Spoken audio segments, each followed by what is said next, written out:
Welcome to America's Healer with Dr. Jason West. Dr. West and his guest experts are about to open your eyes to a whole new perspective on the medical world. Now, here is your host, world-renowned Dr. Jason West. All right, everybody, welcome to America's Healer with Dr. Jason West, and I'm so excited to bring in an energy practitioner, and I don't have to guess if she can help people or not. Like, I've seen her help people. So Kelly Wathne is joining me on our program today. It's going to be a wonderful program. We're talking about a ton of different things: meditation, guided imaging, self-hypnosis. And when I think of, meditation stuff, I think that you should be like sitting somewhere with legs crossed in the lotus position and not have any thoughts go through your head. And Kelly has educated me, like, that's not normal. No one can sit there that long and not have thoughts come into their head. So the America Healers program, thank you so much for tuning in and being part of it. Of course, we always want to recognize and thank our supporters, the West Clinic, which is where we are coming from, our team at the West Clinic, especially our patients, not only that we're helping, but also that have taught us a bunch of things. The second sponsor that we have is Personalized NX. It's our nutritional program where we're actually able to design products and design literally the things that people need to get healthy building blocks in their system, restore energy. And then, of course, our last one, we do have a sponsor called Henry's Guild, which is a doctor training program. Our mission is to reach, teach, and heal the world.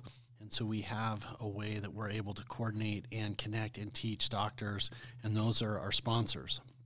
So with that being said, I'm excited to get into the healthcare space of energy practitioner. Kelly, when I first started medicine, I thought it was literally this simple, that it was biomechanics. If things weren't lined up right, bad things happened. That's my chiropractic background. And then it's biochemistry, like how vitamins and minerals work, and that's my naturopathic background. And then it was natural hormone precursors. Like, I'm always cautious to recommend, whether it's thyroid medication or testosterone or estrogen, because I want your body to make its own. So I thought, it's biomechanics, biochemistry, and hormones. And then someone said, well, Dr. West, what do you think about energy? And I was like, well, that's all foo-foo stuff. That's weird stuff. And the more that I've been in practice, I just hit the 23-year mark, the more I'm recognizing it's all about energy. And then secondary, it's biomechanics and energy and stuff like that. So with that being said, I just take a minute and tell everybody, like, how did you get in the energy space? Like, what was your journey to get into this wonderful field and how you help people? But like, it just didn't happen overnight. It took some effort and time to get there. It sure did. So how did you get there? So I raised 4 girls, very strong women, and during the course of that time period with my husband, who's, I have to say up front, he's an orthopedic surgeon, so he's a completely different mindset than I have right now. But, he's come a long way. Right. Like, it's just a matter of time where we start seeing everything. And, like, I have a chief financial officer, an attorney that I live with, literally a coach and advisor, and of course that's my wife, all rolled into one. So, and she has a huge influence on me. That's right.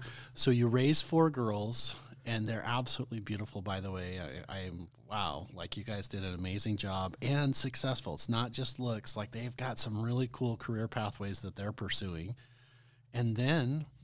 So as I was doing that, I was volunteering. I was bringing different organizations into town that I felt would inspire them and help them be creative, and doing fundraising. And I wanted to put some cred behind that. Okay. So I pursued a master's degree in health and wellness at ISU, Idaho State University. And I taught some health and wellness there, some coaching, health coaching there. And let me just stop you there for a second. Okay. When we talk about health and wellness, like, wellness, I think, is kind of like, it's overused a ton. Oh, Yeah, right? it is. And a lot of times people think health is, oh, well, I don't really have any symptoms. I didn't cough up a lung. My arm's not hurting, like I'm healthy. And I'm looking at them going, oh, I don't think you really know what healthy is. So when you say health and wellness space, like just kind of give me an idea, what does health mean to you? And then what do people look like that are truly well? So a balance. Right, perfect. Right? A physical, mental, emotional. Not being in a stress state. In a a lot of patients that we see coming to the clinic are in fight or flight mode, or they can't turn off their thoughts at night. So their sleep is affecting their lives, or they're shoving down emotions and experiences that they've had in the past. And, if you don't bring them to light and let them be and then send compassion to it, you're developing sickness. I love that, because in my acupuncture training, my teacher would say suppressed emotions are the root of disease. And when he said that, I'm like, oh, that's like, so everybody knows it's just tendinitis. Everybody knows it's just irritable bowel syndrome. But like I said, I think there's way more to it than that. So you're bringing in these organizations into the community. You decide, I want to put some street cred behind it. So you go and you complete a master's degree in health and wellness. And then what happens? So then I realized there was a little more to it than what the academic world could teach me. And so I pursued a coaching degree. It was a wellness coaching degree. And I had it was a year-long program where I had to take a deep dive and look at myself mentally, physically, emotionally. And that wasn't easy to do. It's not. Matter of fact, so many times I tell people, look, if you want to understand, this is an Einstein quote, if you understand out there, you have to go here, right? You have to go inside. So what do you discover there? I mean, I'm not trying to pry and say anything you're uncomfortable saying, but you do this work, basically it sounds like you do a year kind of on yourself. Yes. And what do you find out? That I needed to be more aware and more mindful of my actions and how I was really more stressed out. I made my life more stressful. It was my perspective to do that. And I've created the life that I have. And I took that and I created a wellness center in town. And I really honestly wasn't getting enough patients. Right. And I want to add two things to that. Number one, when you talk about stress, so I want to come back to that in a minute, because I do think stress is not a disease, but it makes everything worse. Yes. So I don't want to forget to talk about that. But the other thing that was really interesting that you said was when we go inside and you're like, hey, I made my life more stressful than it needed to be. I think we unconsciously do that. I do this. I know that I do this. I'm more aware of it than I've ever been. But when we first started having discussions about merging and working together, and you said, hey, I have this really cool way to help people get unstressed and deal with their addictions and stuff. And I thought in my head, I don't want to go into that world, because I thought it was addictions to, drugs, to meth, to cocaine, to alcohol, to cigarettes. Right. And I'm like, I don't know if I can, I know people need health, but that's kind of outside of my skill set. And you looked at me and you're like, hey, Dr. West, you're totally addicted to stress and to technology. And I was like, no, I'm not. And then you're like, of course you are. How long could you go without your phone? And I was like, I probably am. And then when you said, look, if we can break up, stress and addiction patterns to your patients, they're going to get better. And I was like, yep, I get it. So you started a wellness clinic here. And it wasn't doing exactly what you wanted to do. Then our forces aligned, or our energies aligned, et cetera. And we started doing some work together. And I was like, hey, I've got lots of patients that have chronic disease that need your help. And I recognize that they need something, but I don't even know exactly what it is that they need, other than we got to help reappropriate their energies. They're putting too much energies into these things that are tough on them. And so that kind of introduced me to some of your tools. Now, we're going to go over these a bunch, but when you start working with someone, it's a coaching program that you've already been with, and And then with that, like, walk me through how you start this decompression or this awareness or this looking inside, because it's really powerful. Yeah, and part of it is deconditioning, right? We're so conditioned by society to look a certain way and feel a certain way. And I call that comparison syndrome, and I think it's the root of all unhappiness. Yeah, and I was so, I mean, it's a constant struggle for me, honestly. But it's sort of like gratitude. You can't do it yesterday and think it's going to be okay today. Yes. Right? It's being aware of it constantly, of not worrying about what people think, and really just making, a lot of it is making a human connection with people, listening to them, really hearing their story, and then possibly they're feeling like they're a victim. Like, why is this happening to me? A lot of people don't understand that. And it's sort of zooming out and helping them zoom out to look at their life as if they were watching a movie, and separating their emotions from what's happening. Because if, emotions are just energy in motion, right? Well, I can remember one of the most profound things that my dad taught me, which I quote him all the time because he's had such a profound influence on me and the thousands of patients that I've seen. But one of the things that he would always tell me is, Jason, when you can get really comfortable in your own skin and not worry about what other people are thinking, then you become like an incredible force for good. And I'm just like hearing kind of his voice when you said that, because I'm so surprised when you're like, I deal with this, comparison syndrome, because I'm like, no, you don't. Like you're the perfect Zen person. Like, how could you possibly be dealing with it? Which makes me recognize you don't really know people till you walked a mile in their moccasins. But kind of coming back and recognize, like, we work with a lot of people that were out of hope and out of time and out of options and feel like there's no place to go. And you said, we want them to zoom out, and we want them to, like, take a look at things, see if there is, some unnecessary emotions about, when I say unnecessary, like some baggage that people aren't aware of. But there's also some, like, one is a history, but you have some really cool tools that you're using as well. Like, some of it is your intuition, other of your assessments. So what are some of these neat tools that you've run across that you are able to help identify a starting spot for people? So one of the first things I do after, taking in their story is to assess their autonomic nervous system. And so we do heart rate variability testing, which is really an EEG. And so we look at that. That's the time in between each heartbeat. And that gives me so much information about, their energy levels throughout the day, their biological age, which people love to get down after they see the result on that. Because some people are older. Yes. And every once in a while you run into someone that's younger. Or they turn younger after being at our place for a few weeks, right? And meditating and doing breath work. There's no magic pill here. I mean, people have to come and be willing to put in the work. But I think that's one of the advantages of people making the journey to West Clinic, right? They've already made the commitment. They want change. They want to do something positive. And so I also, in this HRV testing, look at their brain waves. So, if their delta is representative of sleep, that's what babies need to be in, right? They eat, sleep, and poop, right?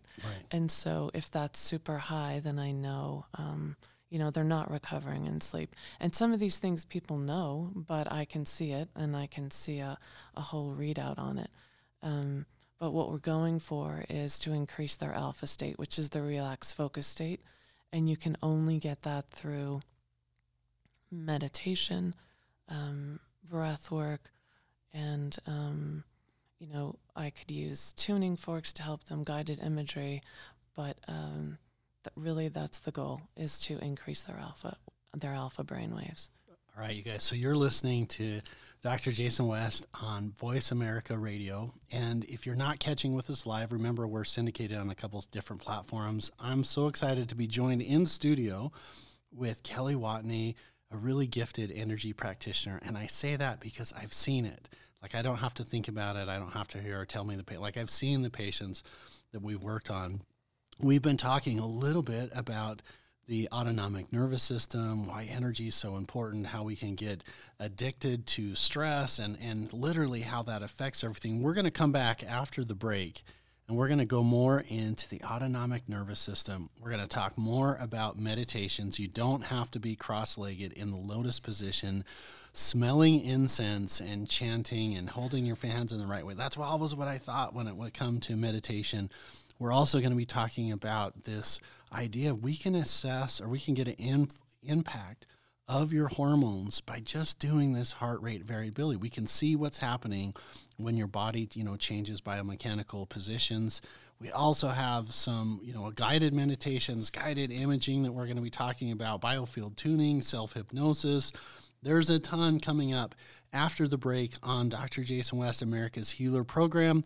And remember, you're not your diagnosis. There's a person in there. And that's one of the things that we're going to get into more in the next segments, is recognizing you're not your disease. And sometimes people take on that mantle, or they get addicted to that. So right after the break, you guys, that's what we're going to be talking about. You're listening to Dr. Jason West on Voice America Radio, and stay tuned. We'll be right back.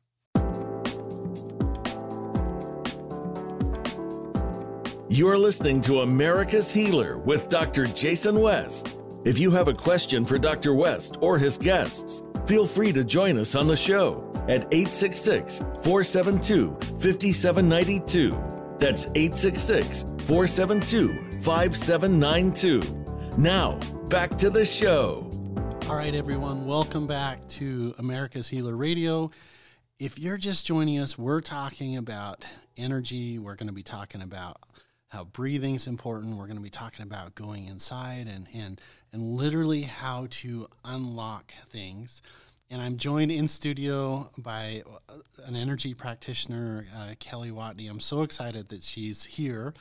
And the reason why is because this is my Zen master. This is who I talk to about some things. And kind of a funny way to start this segment is when we started working together a couple years, and I think we're about almost 5 years working together, right? I think 4. 4 years. So 2019 is when we put everything together. So obviously we're almost 4 years. And so we started, hey, let's break up addiction patterns. Let's do some human design stuff, which we got to come back to.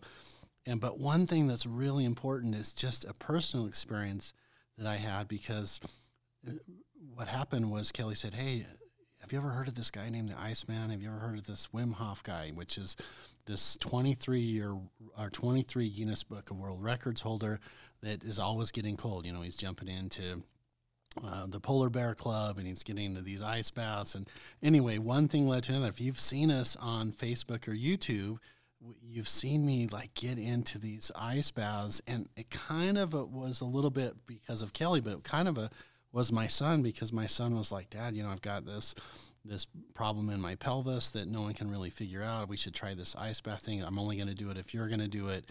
And I remembered Kelly saying, hey, about this Iceman thing. So we just filled up a horse trough full of water, threw a bunch of ice in it, and then we're like, all right, well, get in.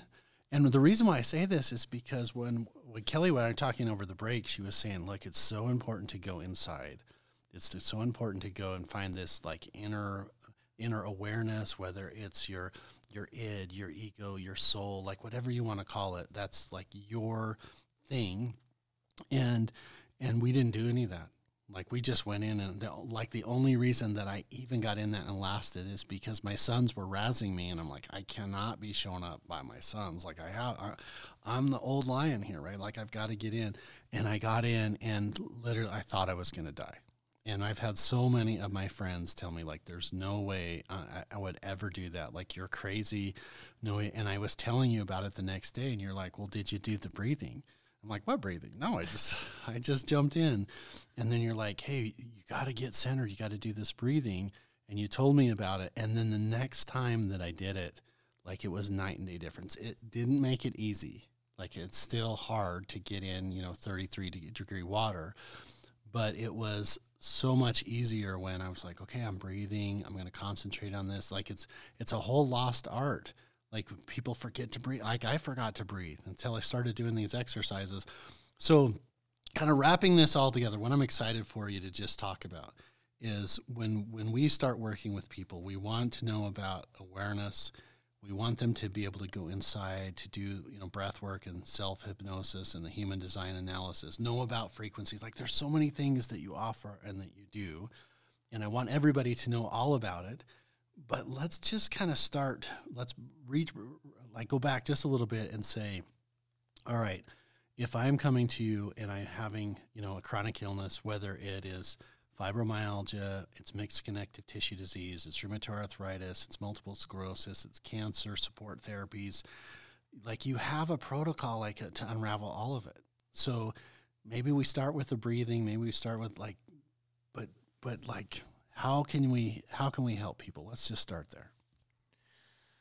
Okay, well, everyone is unique, right? Everyone has a unique human design, and people are affected in different ways and have maybe their immunity is low because of some type of trauma that may have happened in the past or some event, and your trauma is different than my trauma, and you might not even think I have a trauma. When I describe it to you, it sounds frivolous, but it doesn't matter. It's all relative, right?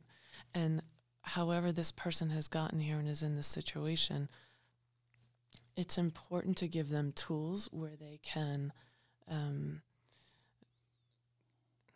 create new neural pathways to decondition them, right? So, new ways of thinking, changing their perspective, not having them be the victim, or why is this happening to me, or again this is happening to me, again this is happening to me. I've even had patients where we've had success and then they've left for a year or two and they hadn't used the tools and they're back. So Kelly, are you saying that you have normal patients like the rest of us, which means you will go to work with someone and they're like, hey, I was doing on your protocol and I started feeling pretty good. And of course I'm joking because I have done this. We're like, well, I don't need to do that anymore because I'm healthy, right? Exactly. Like, I don't need to eat healthy anymore because I feel great. And then I'm like, oh, I got a couple 5 pounds that I shouldn't have. So I'm kind of chuckling about that because we all do it. Like, no one is really above that premise.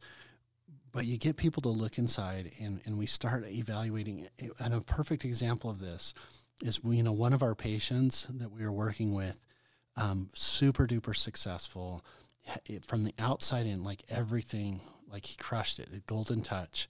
And then when we started doing some work and why are your adrenals shot? And he's like, well, I'm just scared of being abandoned. I'm like, why would you do, like, everybody looks up to you, like you have the perfect kids, you have the perfect wife, you have the perfect career.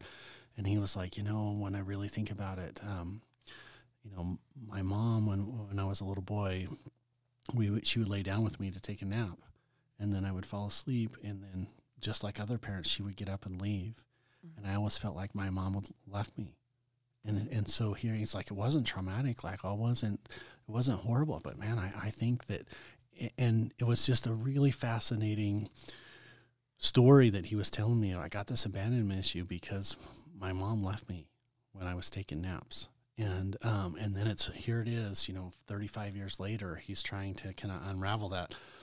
What was funny is, of course, when I told that to my wife, she's like, oh my gosh, all our kids are going to have abandonment issues.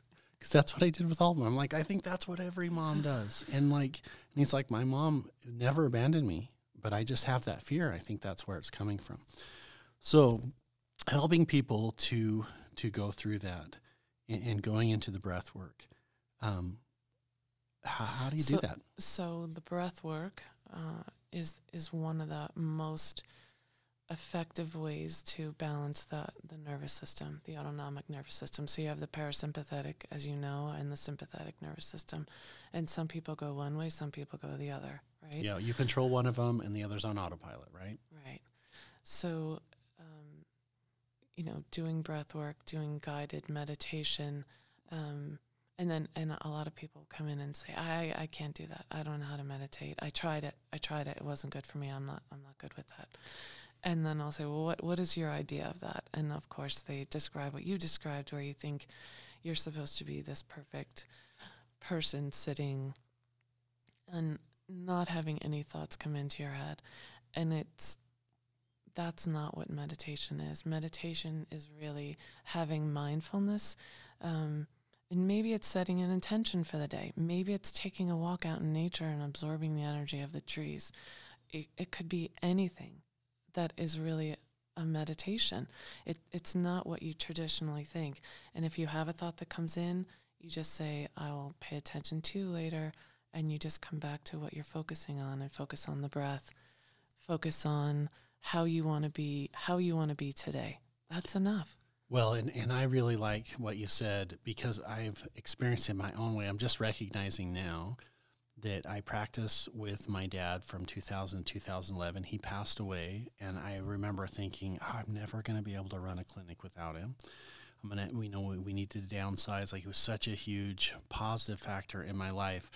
When I would get done with the day, for years after, probably at least 5 or 6 years, I would go into his office after everybody was gone, and I would sit there, and my goal was to do nothing. Like, I would just go in there, and I would, and I always thought, man, this is weird. Like, maybe, am I starting to develop some, like, mental sickness or something like that?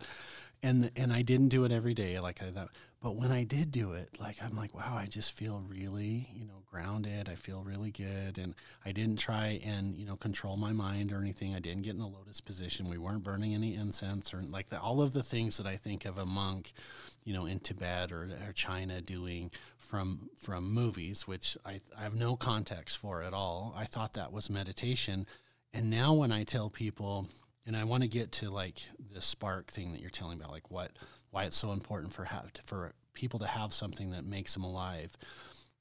I say there's no right way to do it. Like, there's no right spark. Like, what is a spark for me? It's not a spark for you. And the meditation, the mindfulness part is like, it's really the ability, I think, to communicate with yourself. And maybe that's not a very good definition, but I think it's really powerful to either to talk to yourself or to talk to your mind and be like for me, a lot of times I go to bed at 10, and then all of a sudden it's ding, ding. I get up at 3 o'clock in the morning, and I'm like, why would I get up at 3 o'clock in the morning? And I start thinking, then I started saying, if I can put some love around that and be like, hey, maybe this is the only time that my inner voice can talk to me without distractions. And as soon as I started like putting love around it, I guess, what would be a word to say, all of a sudden it became less stressful to me. So tell us about why it's so important to have the spark, like something that sets your soul on fire. Yeah, a lot of times when people are coming in, it's, I ask them, what brings out fun Jason, or what brings out fun Kelly? Right. And they look at me dumbfounded, like, huh? What do you mean? I'm in pain here. I'm having a hard time. I can't even remember the last time I had a good laugh, or, okay, and then what feels light to you to do creatively? Because if you're being creative, you're in the alpha state. You're in this relaxed, focused state. You can't be stressed when you're creating, when you're truly creating something. So it could be anything, and everyone has something different that'll come up. Like, it could be gardening, it could be cooking, it could be painting, you name it, right? You do your sports with the boys, like the snow sports and the riding. I don't even know what it is. Dirt bikes. Like, how can you forget dirt bikes? Like, this is it. Like, this is one of my white hot centers. Right, but it takes you to this light, fun place, and you've given that to your boys. It's such a gift, right? And that's their outlet, and they have told me that that's their connection with each other and with you. And that's amazing, and they'll have that for the rest of their lives. People forget to pay attention to themselves and what their needs are. A lot of women who come to the clinic particularly are always worrying about everybody else in their lives and doing for their kids. And that's great, but if they don't take time for themselves, then they're completely not in the alpha state. They're in this stressed mode where they're constantly judging themselves and why am I this way? Why can't I lose weight? Well, you're in a stressed state all the time, or do you really need to lose weight? Or, I don't know, whatever it is. So finding that what makes them feel light, what what's going to bring about fun, and not waiting until next week to do it or when you feel better. Just doing something little, or making human connection with someone. Like you're at the supermarket and you make a connection with the cashier or make them laugh, or it helps you, it helps them, and you really feel like you're being real. Yeah, I just love what you're saying, because really how I would interpret it is like you're telling me you just got to be you, right? Like you just got to be whatever. And people are afraid to do that. Right. They think they should be something. How are you doing? I'm doing great. How are you? Well, who wants to be around Mr. Perfect? They don't. The cutest puppy is the flawed puppy, or the puppy with the ear over, or the black eye, or I don't know. But nobody wants to be around someone who's perfect. They want to be around someone who is real, and they're real about their positives and their negatives, and they own it. Yeah. And they, I don't know. It's hard to relate to people, I think, when they are trying to be this perfect person or look a certain way. Yeah, so you just want to be genuine and authentic. I love the advice that we're getting, you guys. You've been listening to America's Healer radio program. I'm so excited to be joined in studio with Kelly Wathne, an energy practitioner. We've covered on just the beginning. Like I'm looking at these notes that Kelly has on the screen, these 4x6 note cards. And I think we've covered one, and there's 15 out here. But what we wanted to be talking about is how you can get comfortable with being you, how to look inside and deal with, suppressed emotions and do these stuff, because it's such an impact on health, on your autonomic and your sympathetic nervous system. And after the break, we're going to be going into additional ways to evaluate it. Like we talked a little bit about the heart rate variability, but there's also something called, the AO scan. There's what we call Ragland's test, where we can measure your blood pressure lying and standing, which we talk frequently about, and then putting your arms around your journey. Like we talked about this a little bit with Dr. Nelson last week when I always thought happiness is like a stop. Like if I just get out of school, I'll be happy. If I just get my degree, and now if I just get my license, and now if I just get an office, and now if I just have that, then I'll always be happy. And the recognizing now is that's not happy. Like if you do that, and if so many patients do that, they think, oh, if I just get there, I'll be happy. We're going to be talking more about the journey. It's Dr. Jason West and Kelly Wathne on Voice America Radio. You're listening to America's Healer with Dr. Jason West. If you have a question for Dr. West or his guests, feel free to join us on the show at 866-472-5792. That's 866-472-5792. Now, back to the show. All right, everyone, welcome back. It's Dr. Jason West and America's Healer. I'm joined in studio with Kelly Wathne, our energy practitioner, and we've got a lot of material to cover about how to make a difference for people. Whether you're across the street or across the country, there's some things that we really want you to know so that you can live your life at the highest level. I don't like it when people are saying, I'm just surviving. I want you to thrive. And so one of the things that we were talking about on a break is that there's so many huge figures in history, Christ, Confucius, Buddha, Paracelsus, Hippocrates, Descartes, all of these guys that we're trying to write about. This is the pathway to health and happiness. There's kind of a modern day twist to it. And so what I'm going to ask Kelly is, we do some work with a lot of people that have been to a lot of different places. They're out of hope. They're out of options. A lot of times they're nice skeptics because they don't want to get their hopes up that something could actually help and then have their hopes dashed. And so the question that I would have for you as an energy practitioner is, what do you wish people knew before they started? And then how can we help them discover that? I wish they knew that they had the power within them all along to heal themselves. Sometimes people do go to all these different places, or listening to all these modern day programs, right, that they think they need to follow exactly. I like to pick and choose and tailor something for someone or give them options.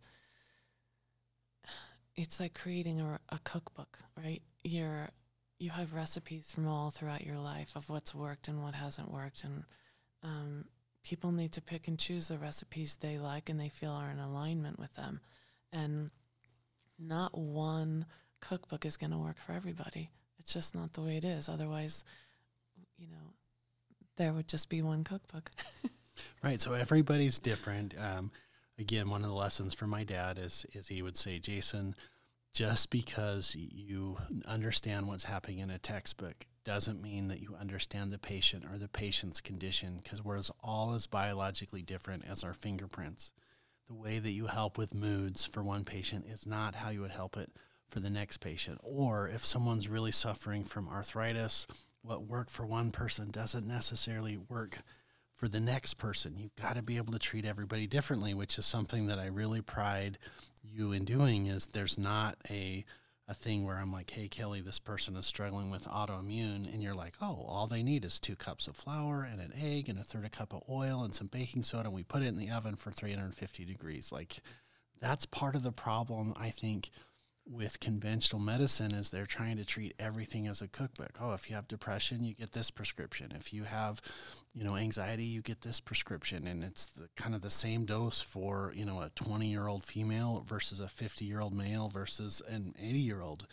So that being said, treating everybody individually, you talked about why it's so important for people to become aware that there's different ways to meditate.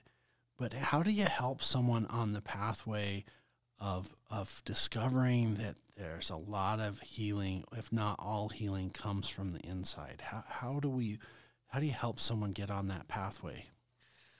Well, I think people are under the misconception that there's this huge aha moment. Not everybody has the huge aha moment. You see it in a movie or you see it in a TV show and you're like, oh, that's what should be happening to me. Ah, right?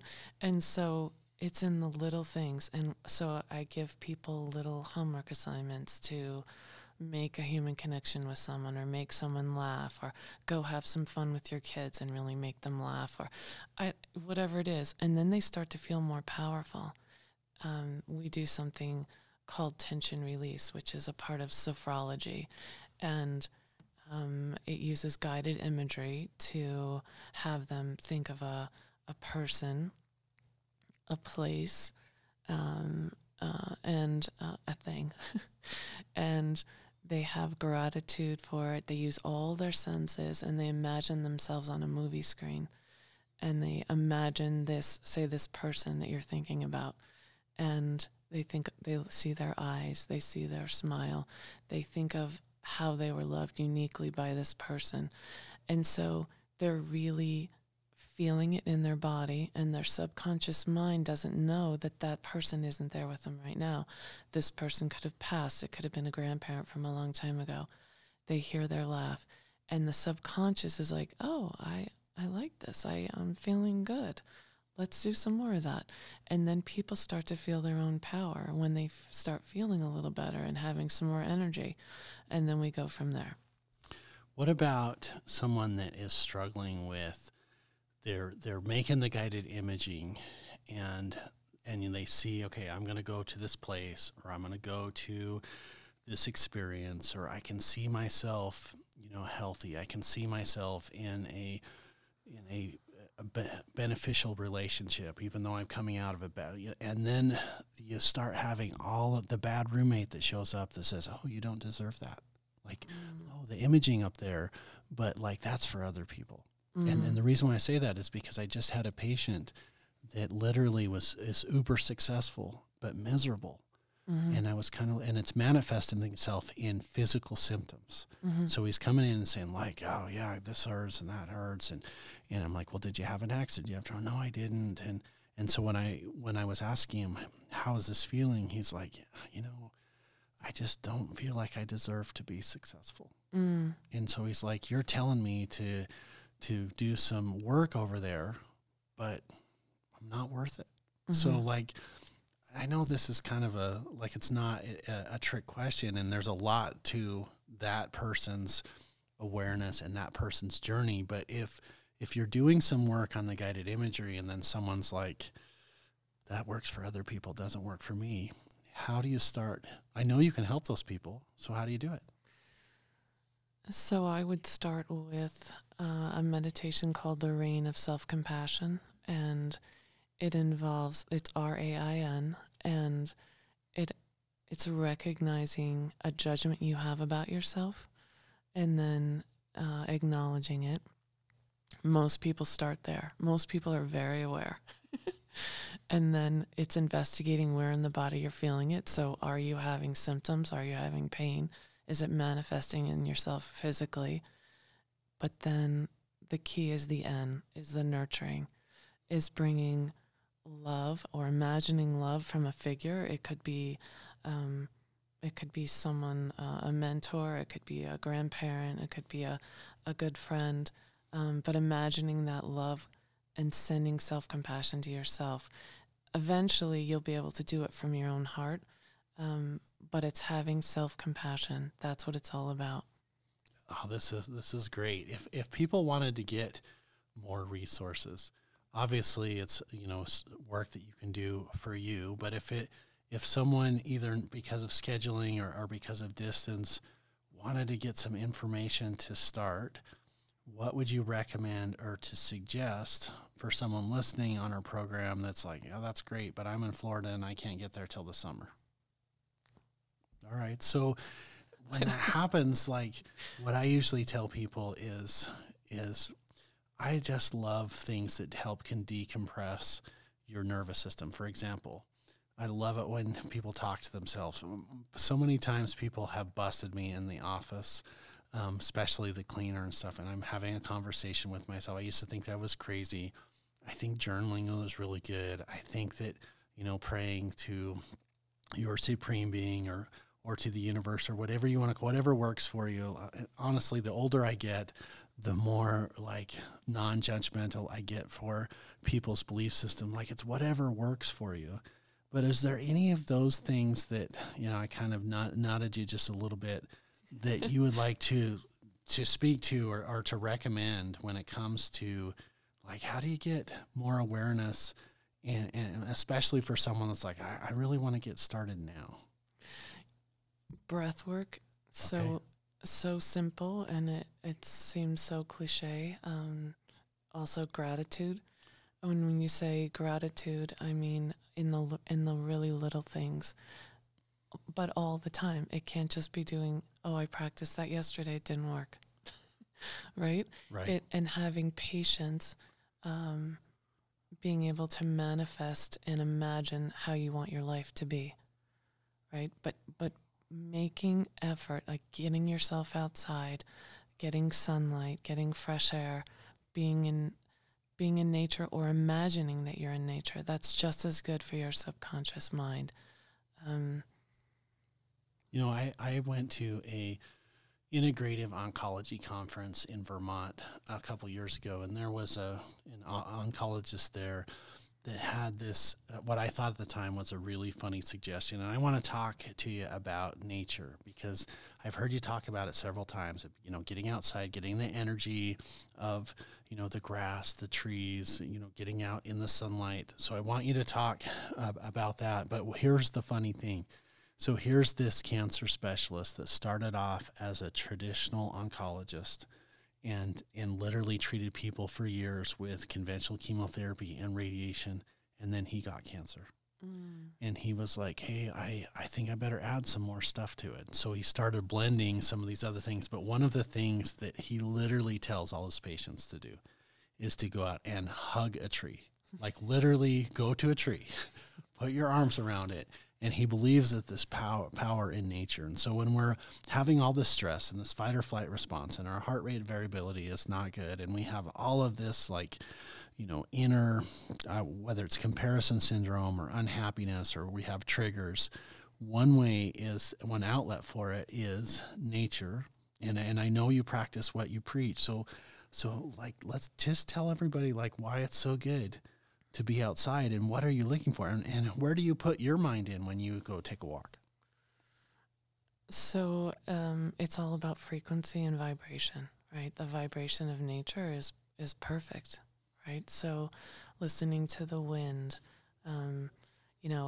I go out in nature, I'll go for a walk in the woods, and I take my dogs, and a lot of times I'll ask a question or set an intention. How do I want to be today? Or maybe it's something more profound about a question I have around how I want to be remembered, or it could be anything. And then I'll get the answer by the end of the walk, because you're in that alpha state, and there's no way around it. You could also do it in any water, right? Just like with your cold water plunge, or your, the ocean, a river. Water is very healing. The frequency there and the vibration.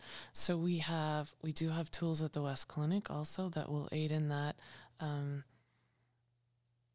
That'll get you there faster, right? So Kelly, you are like, this is fictitious. It's kind of a funny experiment. You're, God tells you, hey, you're going to be on this, desert island, and you can take one tool with you, like out of the stuff that you have in your tool bag. Is it the HRV? Is it the AO scan? Like, what thing would you take that you could help people with? I would take my biofield tuning forks. Okay, so for sure. So we talked about frequency and migration. We've got literally about 2 minutes left. Okay. So let's talk about this the tuning, because I hear it going on in the office. And so, like, tell us what that means, this tuning. So just like an instrument needs to be tuned, the human body has this electrical current going through it, right? But you also have this biofield surrounding your body. And it's like your all your memories, everything that's ever happened is stored in that biofield. So every positive thing that's happened to you, every negative thing, and it creates holes in your energy field. Right? And so the tuning forks just gather energy back into that person, you could call them energy centers or chakras, right? And you're balancing the system. So some people who are over-identifying with their illness and can't really think beyond that, a lot of times they're in their head space, and I need to bring them back into their body. So it's balancing and tuning, really. And Kelly, we kind of joked about this for a little bit. Like, you're in this space that I love, this energy space. You're married to someone that is like very traditional, very like a gifted orthopedic surgeon. But I just have to ask, in the minute that we have left, like, I just wish I'd fly on the wall. Sometimes I could hear the conversations of you like, I got to get someone back in. And he's like, oh, well, that's a broken bone. I'm just going to put a plate and screws on it. So with the little time that we have left, just talk about a little bit of those two worlds colliding and what happened. He's come a long way. I've come a long way. He does bring me a different perspective about the medical world, and he explains a lot of concepts to me that I don't understand. And I certainly bring an awareness to him of, maybe what their patients are feeling like, or what recovery's like, or what I think would help in someone's recuperation process. So you guys, I just have loved the opportunity to have Kelly inside of the studio and see the energy medicine, the energetic practitioner. If you'd like to reach out to her, you can read westcliniconline.com, 208-232-3216. You've been listening to America's Healer on Voice America with Dr. Jason West and my special guest, Kelly Wathne. We will see you guys next week, Friday, 1 o'clock Mountain Time on the same Voice America channel. We'll see you guys later.